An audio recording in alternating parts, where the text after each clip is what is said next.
หมอกู้ภัยมา300 เมตรเลี้ยวซ้าย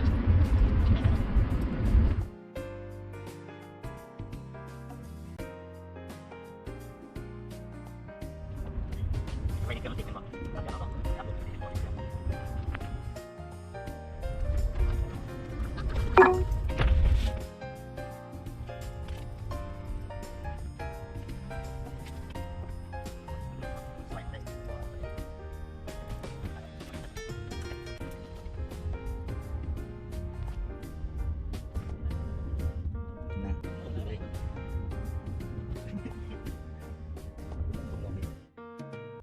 ฟังเงินไปได้เป็นเมืองไหม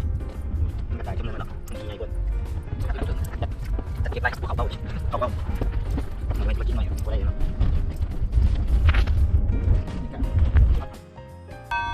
แต่มันย้ำฝนซีบอลกระทูบอลละ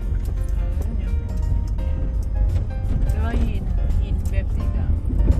กระสมว่ามาหาไม้ว่าได้น้องมาอยู่นี่กันได้ของมาแล้วก็ผู้ยังออกไปใช้ทุกวันเนี่ยซ้ำชีสวดหมดคนถึงก็สะท้อนกันมันน่าจะเป็นอะไรจะบอกอะไรกันนะคนหนุ่มจังมันธรรมดามีครบตัวนี้นะคนหนุ่มจังส่วนกำปงเพชร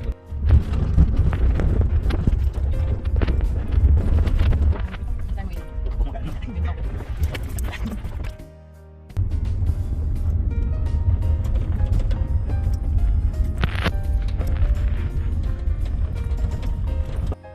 ่งรถติด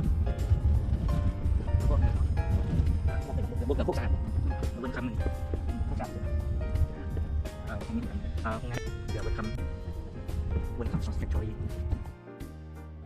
ยืดใช่ที่ใช่ป่ะที่ทางไปทางผมสวดครับ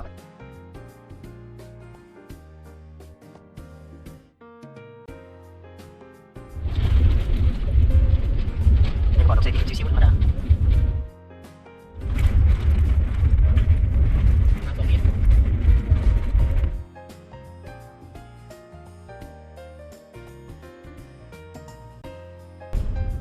ป่ามหาโพธิลุกขะธรรมารามนั่ง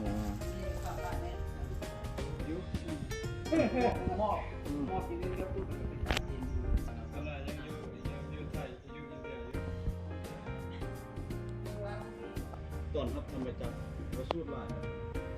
เพราะว่าคันเซียวนับ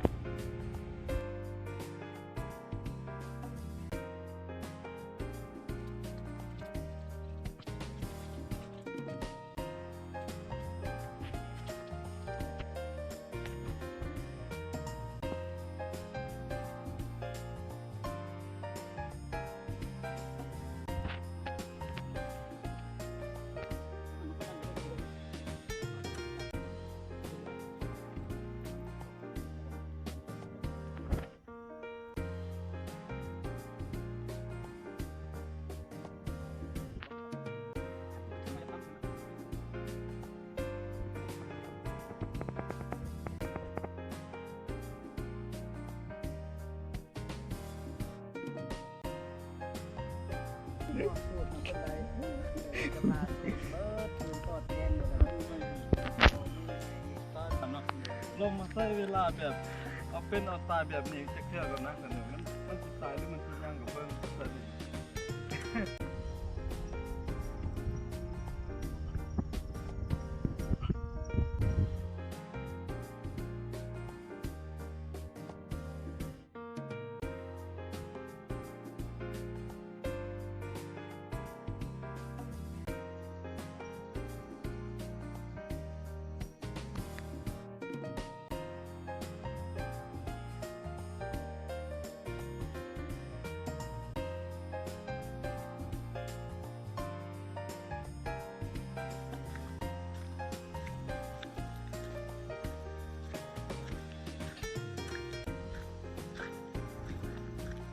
ทำร้ายเสือเลยจะหน่อยเก็บแบบนี้แหละกันหน่อยติดของน้ำอ้อมเลยคือว่าธรรม อัน ดา นี้เป็นที่มาว่าเป็นยังเป็นขุดคลอง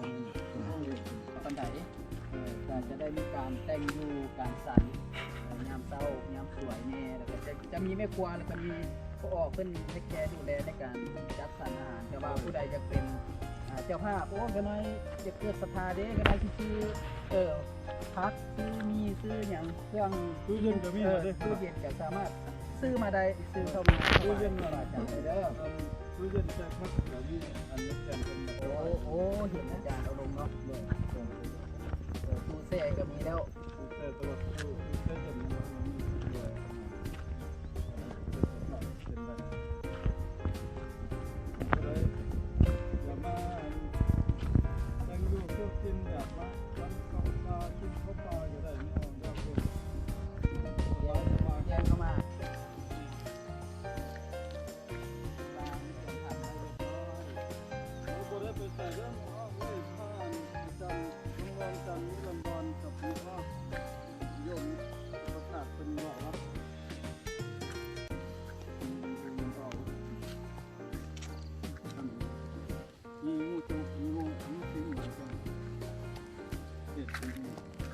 บุกลุกแล้ววันนี้เริ่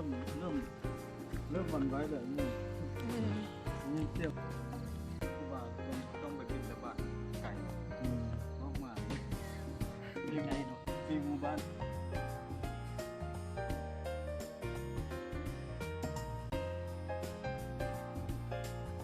ตัวไม่ใช่หาบุตรก็ไม่จานหาไม่ได้กันสมมติเราเป็นคนเป็นแบบนี้ใช่ไหมตอนนี้มันก็อาจจะเอารถแท็กเตอร์น้อยก็ดีสมมติรถแท็กเตอร์ใหญ่มาทำมือไฟใหม่โดยการใช้ DIY เนาะที่เป็นเซลล์